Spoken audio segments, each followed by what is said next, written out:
बिस्मिल्लाहिर्रहमानिर्रहीम। अस्सलाम वालेकुम नाज़रीन, आज की सबसे बड़ी खबर ये कि हुकूमत और जो सुप्रीम कोर्ट है अब वो आमने सामने आने वाली है और बड़ी ही ख़तरनाक सूरत हाल पैदा होने वाली है। और हुकूमत से मुराद इस्टेब्लिशमेंट है। उसके साथ साथ नाज़रीन, जो जज हैं अबू अल हसनात ज़ुल्करनैन, जिन्होंने इमरान खान को साइफ़र केस में सज़ा दी थी, उनके खिलाफ जस्टिस मियां गुल हसन औरंगज़ेब ने आज बड़े अहम रिमार्क्स दिए और उनकी आप कह सकते हैं कि उनको उखाड़ के रख दिया, उनकी मिट्टी पलीद कर दी। अब उनकी कुर्सी जो है वो ख़तरे में नज़र आ रही है और वो अब जज नहीं रहेंगे, जो सूरत हाल इस वक्त इस्लामाबाद हाई कोर्ट के अंदर है।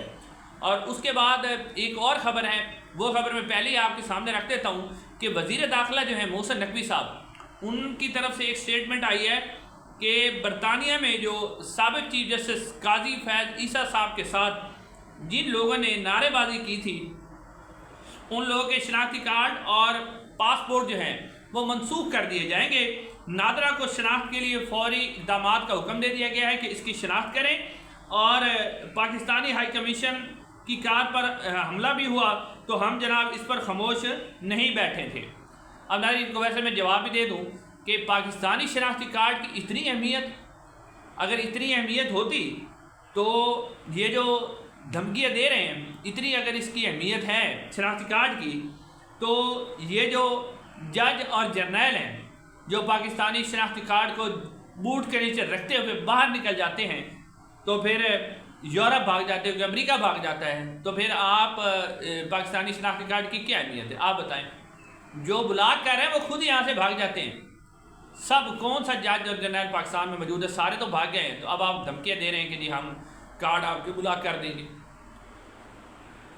अब नाज़रीन, जो खबर देने से पहले जो इस वक्त जस्टिस याह्या अफरीदी और हुकूमत के दरमियान जो बहुत बड़ा फड्डा पहला पड़ने वाला है, उससे पहले मैं आपको ये बताता दूँ कि जस्टिस मियां गुल हसन औरंगज़ेब साहब ने बड़े अहम रिमार्क्स आज दिए।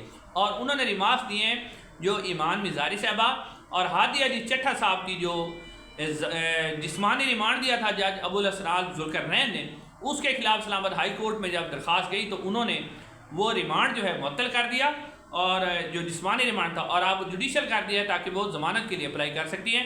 लेकिन इसके ऊपर जो अहम रिमार्क्स दिए जस्टिस मियां गुल हसन औरंगज़ेब ने वो बड़े अहम हैं।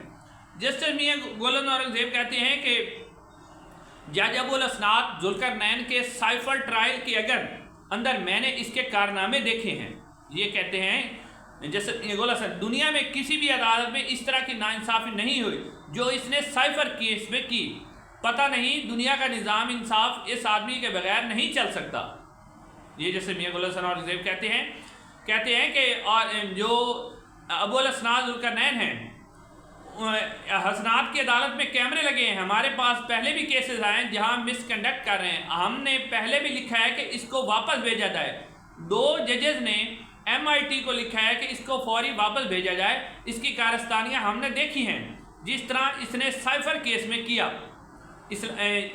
ये जब तक ये आदमी यहाँ है, आदमी धड़ल्ले से काम करता है और वजारत कानून अब आप इसकी सपोर्ट कर रही है। हम इंसाफ करने आए, खुदा को जवाब देना है।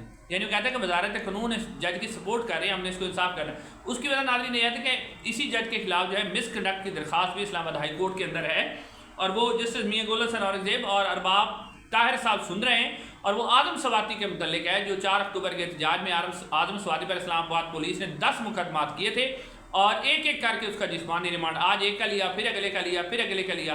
तो ये मिसकंडक्ट है, क्योंकि किसी भी एक चार्ज में तो 10 FIR नहीं हो सकती और फिर आप एक ही मुकदमे के अंदर इतने बड़ी जो आप ले सकते हैं कि एक एक मुकदमे की अलग अलग फिजिकल रिमांड नहीं ले सकते। तो इसके ऊपर मिसकंडक्ट की पहले समात हो रही है। तो जब अबू अल हसनात ज़ुल्करनैन जो हैं वो इस्टेब्लिशमेंट के गुलाम है, बेचारे जो ऑर्डर मिलता है उस तरह कर रहे हैं। लेकिन अब उनकी कारस्तानियाँ जो इस्लामाबाद हाई कोर्ट के अंदर बाकायदा तौर पर डिस्कस हो रही हैं और वो उनके उस घटियापन की वजाहत कर रहे हैं इस्लामाबाद हाई कोर्ट, जिस तरह के वो इस्टेब्लिशमेंट के पीछे लग के काम कर रहे हैं। अब नाज़रीन, जो बड़ी खबर है वो ये है कि 26वीं आईनी तरमीम जो हो गई है, अब इसके ऊपर हुकूमत और जो सुप्रीम कोर्ट ऑफ पाकिस्तान है उसके दरमियान एक बहुत बड़ी जंग छिड़ने वाली है। जंग नाज़रीन इसलिए छिड़ने वाली है कि जो 26वीं आईनी तरमीम है उसको कलअदम करार देने के लिए Islamabad supreme court of Pakistan के अंदर तकरीबन 5 से ज़्यादा पटिशन जो है वो दायर हो चुकी हैं। अब नाज़रीन, एक तरफ इस्टेब्लिशमेंट है और दूसरी तरफ सुप्रीम कोर्ट ऑफ पाकिस्तान है। اب اسٹیبلشمنٹ یہ چاہتی ہے کہ یہ جو درخواستیں ہیں جو کہ اس 26ویں آئینی ترمیم کے خلاف دائر کی گئی ہیں، اس کو جو آئینی عدالت ہے یعنی کہ جو آئینی بینچ بنے گا وہ سنیں۔ اب آئینی بینچ کس نے بنانا ہے؟ آئینی بینچ حکومت نے بنانا ہے، اسٹیبلشمنٹ نے بنانا ہے، اسٹیبلشمنٹ جو کہے گی وہی آئینی بینچ بنے گا۔ اب آئینی بینچ کا سربراہ جو ہوگا وہ جیسے زمین الدین خان ہوں گے، اور پھر جیسے یحییٰ افریدی بھی اس کے اندر شامل ہو گئے، اور اگر منصور علی شاہ صاحب سینئر ترین جج بھی شامل ہوتے ہیں تو وہ بھی اس کے اندر شامل ہو جائیں گے، اور باقی ججز بھی رکھے جائیں گے۔ پھر اگر یعنی کسی کو بھی شامل کر لیتے ہیں، جیسے مندوخیل صاحب اس کے اندر آ جاتے ہیں، شاید بلال حسن صاحب آ جاتے ہیں، اور پھر وہ حکومت کہتی ہے کہ جو جج ہم نے لگائے وہی جو ہے اس کی جو آئینی عدالت جو 26ویں آئینی ترمیم ہے اس کا مقدمہ سنیں، یعنی جو اس کے بینیفیشری ہیں، یعنی 26ویں آئینی ترمیم کے نتیجے میں جو جسٹس امین الدین خان ہیں، یا جسٹس مندوخیل ہیں، یا جسٹس شاید بلال حسن ہیں، جسٹس جو منصور علی شاہ صاحب ہیں، ان کو اسی آئینی جو ترمیم ہے اس کے ذریعے ہی وہ جج بنے ہیں، یعنی خود ہی وہ جج بنے ہیں، اور انہی کے خلاف مقدمہ ہے۔ کنفلکٹ آف انٹرسٹ اس کے اندر واضح طور پہ موجود ہے کہ جو ججز 26ویں آئینی ترمیم سے بنے ہیں اور انہی کے خلاف جو ہے اس کے اندر آپ دیکھیں تو وہ مقدمہ بھی ہے اور انہی کے خلاف یہ کیس ہے، تو پھر وہ خود اپنا مقدمہ اپنے خلاف کیسے سن سکتے ہیں؟ یہ بہت بڑا سوال ہے۔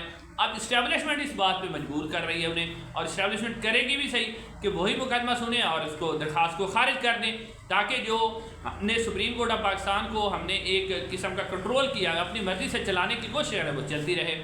لیکن اب جیسے یحییٰ افریدی صاحب کیا اس طرح کریں گے کہ ان کے ہی اوپر چارج ہے، وہی اس کے بینیفیشری اور وہ خود اس کی سماعت بھی کریں؟ تو اب جو عدلیہ کے اندر یعنی سپریم کورٹ آف پاکستان کے اندر جو بات چل رہی ہے وہ یہ چل رہی ہے کہ سپریم کورٹ آف پاکستان جو ہے اس کا حل یہ ڈھونڈے گی کہ پوری جو عدالت کے 17 ججز ہیں ان کو آئینی بینچ قرار دیا جائے، اور وہ 17 ججز جو ہیں وہ فل کورٹ جو ہے وہ آئینی ترمیم کی سماعت کرے۔ اب یہ بھی بہت بڑا ایک آپ دیکھیں گے کہ بہت بڑا مسئلہ پیدا ہوگا سپریم کورٹ اور اسٹیبلشمنٹ کے درمیان، کیونکہ سپریم کورٹ آف پاکستان اس کے اوپر فل بینچ بنانا چاہے گی، اور وہ حکومت سے کہے گی کہ آپ اسے آئینی بینچ قرار دیں، اور حکومت چاہے گی کہ ہمارے لگے ہوئے جو ہے وہ جو ججز ہیں وہی اس کو سنیں۔ تو اب یہ ایک بہت بڑا مسئلہ ہے، بہت بڑا آئینی خلا ہے، جس کو اب دیکھتے ہیں کہ یہ صورتحال کس طرف جاتی ہے۔ بہت ہی خطرناک صورتحال پیدا ہو چکی ہے۔ انشاءاللہ اگلی ویڈیو میں ملاقات ہوگی۔ السلام علیکم۔